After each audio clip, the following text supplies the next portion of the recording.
অনেক বড় মাপের মানুষ। যখন বলেছে এ বাড়ি দখল নেবে, তার মানে নেবেই। আর এখানে বড় করে একটা ফ্যাক্টরি বানাবে, ফ্যাক্টরি। যেমন বাজে দেখতে, সে তেমন বাজে ভাষাছে তোমার। যেমন তোমার বাবা তেমন সে তুমি। তোমার বাবা নাক ডেকে সে ফসফস করে ঘুমোচ্ছে, এখানে এত কিছু সে ঘটে গেল, হ্যাঁ? উনি সে গড়গড়াকে নেশা করে পড়ে আছেন, আর তুমি টাকার নেশায় সে পাগল। থাম, চুপ কর।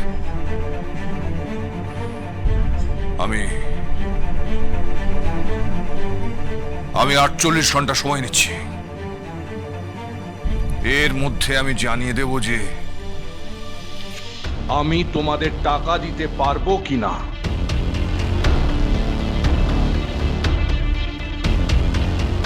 আর যদি না পারি তাহলে তোমরা তোমাদের সম্পত্তির অংশই রাজশেখর গাঙ্গুলি আর তনুজকে বিক্রি করে দিও।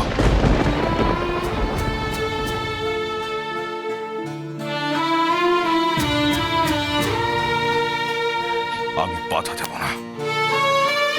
কি বলছো তুমি? হ্যাঁ কৌশল্যা, ভাঙন যখন আসে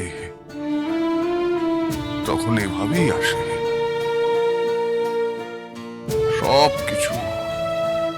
সবকিছু ভাসিয়ে দিয়ে নিয়ে চলে যায়,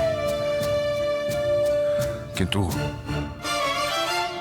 বাঁধ আসছে। এই ভাঙন আটকাবার বাঁধ,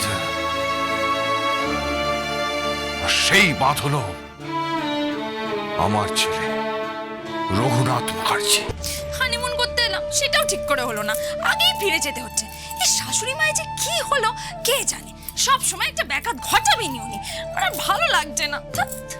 আর এই যে একটু ভালোবাসতে পারলাম না ঠিক করে, আর খোকা বাবা ব্রহ্মচারী রয়ে গেলেন। খোলা আছে, চলে আসুন। আসবো? এসেই তো পড়েছেন, আবার জিজ্ঞেস করছেন কেন? আসুন না।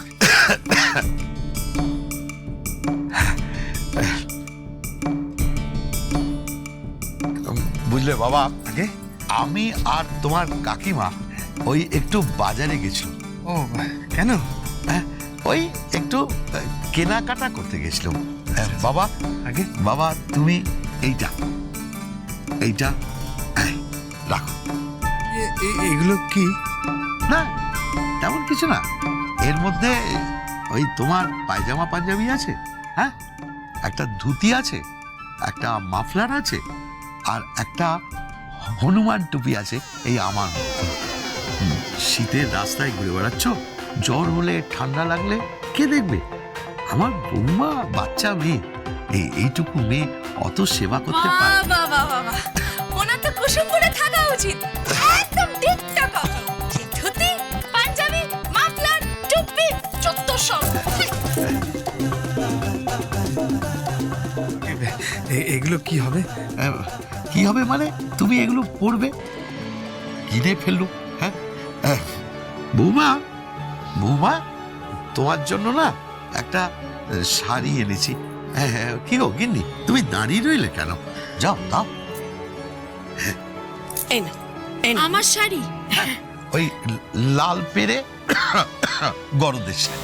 আমি গরদের শাড়ি পরি না, দেখতে পাচ্ছেন আমি এরকম স্টাইলিশ শাড়ি পরি। হ্যাঁ জানি, পরো।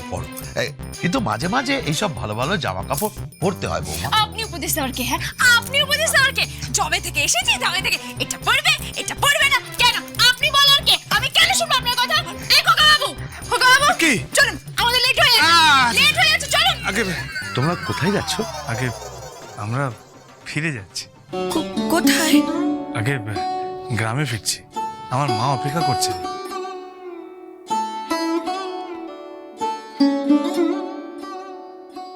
তোমার মা?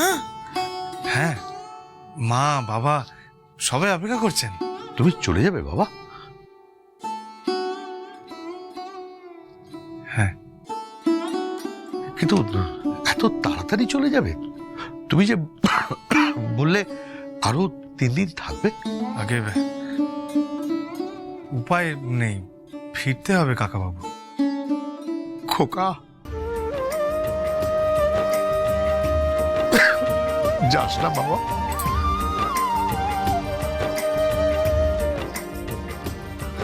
আমরা চলি। তুই চলে যাবি?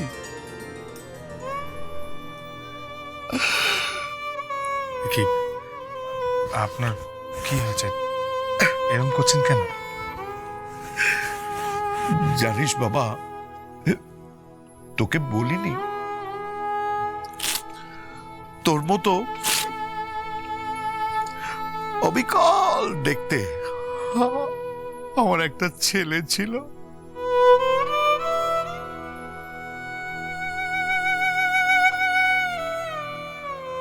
ছিল মানে? হ্যাঁ, ছিলই বটে। সে কবে বিয়ে করলো, এই পদ্মাবতী দেখে শুনে আনলো, বললো খুব ভালো মেয়ে। ওরা বিদেশ চলে গেছে, এই বুড়ো বুড়িকে এখানে একলা ফেলে বিদেশ চলে গেছে।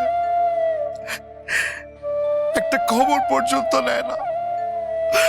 8 বছর হয়ে গেল।